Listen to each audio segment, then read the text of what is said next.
दोस्तों, कभी सोचा है आपने कि गिरते पड़ते जब आप आगे बढ़ रहे हो और अब आपने बहुत हिम्मत जुटाकर खुद को और बेहतर बनाने की तैयारी कर रहे हो, लेकिन तभी आपके हाथ से सभी मौके छीन लिए जाएं, तो आपको कैसा लगेगा?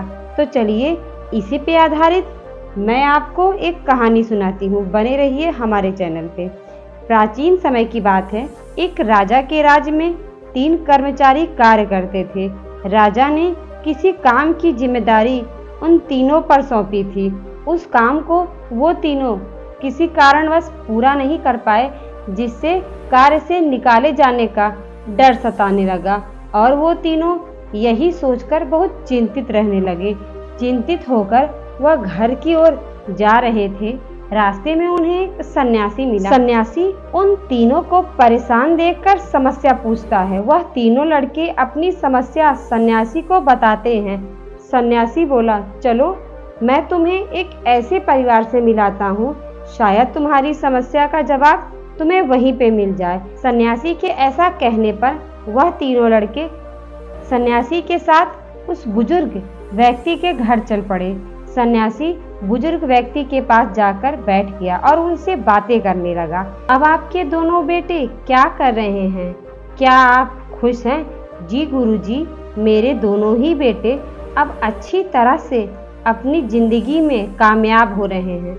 उन्हें देखकर मैंने कभी सोचा ही नहीं था कि वह अपनी जिंदगी में वह सब हासिल कर सकते हैं जो मैंने कभी हासिल नहीं किया था। जहाँ एक ओर हम लोग मुंह लटकाकर रास्ते पर खड़े हुए अपने काम से निकाले जाने के डर से खामोश थे, वहीं दूसरी ओर वह बुजुर्ग व्यक्ति खुश था और अपने बेटे की कामयाबी का गुणगान उस सन्यासी के सामने गा रहा था। उनकी खुशी में खुश रहने की भी हमारी हिम्मत नहीं थी।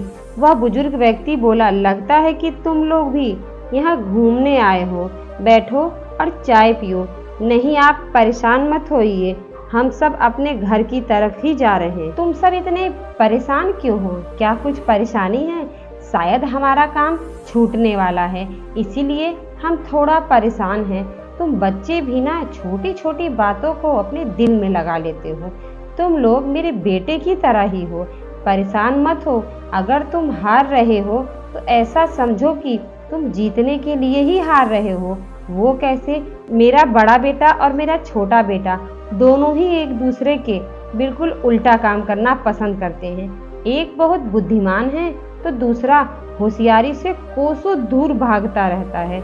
मेरा बड़ा बेटा मेहनत पर ध्यान देता है तो मेरा छोटा बेटा मेहनत जहाँ ना करनी पड़े वहाँ पर ज़्यादा ध्यान देता है। कुछ वक्त पहले मैं बहुत परेशान था क्योंकि दोनों ही बेटे जो काम करना चाहते थे उसमें लगातार असफल हो रहे थे। तुम्हें अंदाज़ा भी नहीं होगा कि मुझे इस बात का कितना दुख था, क्योंकि ना मैं ज़्यादा पढ़ा लिखा था और ना ही मेरे पास बहुत अच्छा काम था जिससे मैं उनकी पैसों की ज़रूरत को पूरा कर सकूं। लगातार कई सालों की मेहनत के बाद बड़े बेटे ने इधर उधर छोटी छोटी नौकरियां को करके बहुत पैसा जमा किया, लेकिन हर बार वो नौकरी के लिए हो रही परीक्षा में फेल हो गया। लेकिन फिर भी उसने अपने सपनों से हार नहीं मानी और आप जानते हो कि वह बड़ा आदमी बन गया। देश के वैज्ञानिक का सहायक है मेरा बेटा। उस बुजुर्ग व्यक्ति की बात सुनकर हम सारे ही मित्र हैरान रह गए, क्योंकि वह दुकान बहुत छोटी थी और वह बुजुर्ग व्यक्ति को देखकर ऐसे लग रहा था कि वह सच में कोई असफल व्यक्ति है। उसकी हालत देखकर महसूस ही नहीं हुआ कि उसका बेटा एक वैज्ञानिक भी हो सकता है। हम लोगों ने बिना कुछ सोचे समझे ही उनसे आश्चर्य से ही पूछ लिया, क्या सच में आपका बेटा वैज्ञानिक है? आपका बेटा वैज्ञानिक कैसे बन गया? वैज्ञानिक बनना कोई आसान नहीं है। कमाल हो गया ये तो। जरूर वह सच में होशियार और अपने पढ़ाई के साथ साथ इतना पैसा कमा लिया, यह तो आश्चर्य होने वाली बात है। और आपका छोटा बेटा क्या करता है?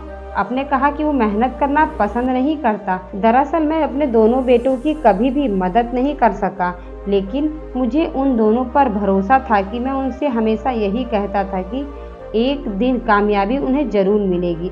मेरे बड़े बेटे ने कई नाकामयाबी के बावजूद भी हिम्मत नहीं हारी। बड़े बेटे को देखते हुए मेरा छोटा बेटा भी हिम्मत के साथ आगे बढ़ा। हालांकि उसे मेहनत करना पसंद नहीं है, इसीलिए वह कुछ ज़्यादा नहीं कर सकता। वो बस अपनी कलाकारी को अपने पन्नों पर उतारकर कुछ तस्वीरें बनाता है। उसे मौज मस्ती से जीना बहुत पसंद है। आपके बड़े बेटे की कामयाबी तो समझ में आती है, लेकिन छोटा बेटा बस तस्वीर बनाता ही है और खुश है। ऐसा क्यों? क्या उसे ज़्यादा पैसे कमाना पसंद नहीं है? लेकिन मेरे छोटे बेटे को खाली बैठना पसंद नहीं है। दरअसल एक दुर्घटना में मेरे छोटे बेटे का पैर कट गया था। मेरा बेटा बस घर पर बैठकर अपनी ज़िंदगी यूं ही बर्बाद नहीं करना चाहता था, इसलिए उसने यह काम चुना। वह चित्रकारी करता है और खुश रहता है।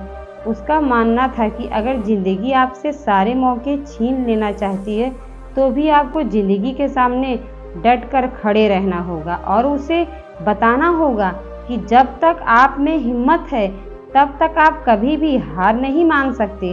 वो प्रसन्न है तो मैं भी प्रसन्न हूँ। इस बात पर हम सारे मित्र आश्चर्यचकित हो गए।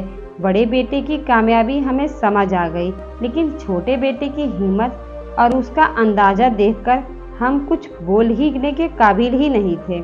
इस बात पर हम सारे मित्र आश्चर्यचकित हो गए। बड़े बेटे की कामयाबी तो हमें समझ आ गई थी, लेकिन छोटे बेटे की हिम्मत और उसका यह अंदाज देखकर हम सब कुछ बोलने के काबिल ही नहीं थे।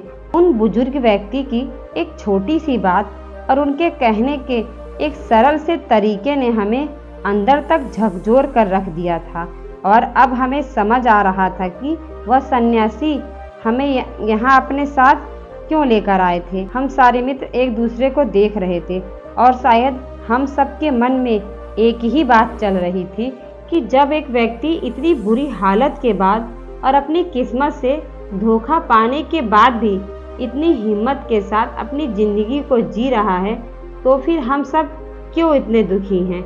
बल्कि उस बुजुर्ग व्यक्ति का बेटा कभी भी मेहनत नहीं करना चाहता था। इसके बावजूद जब उसकी ज़िंदगी में इतना बड़ा परिवर्तन आया तो भी उसने मेहनत का रास्ता चुना, जबकि वह चाहता तो वह ज़िंदगी भर घर पर रहकर ही बिना किसी शिकायत के अपनी ज़िंदगी बिताता।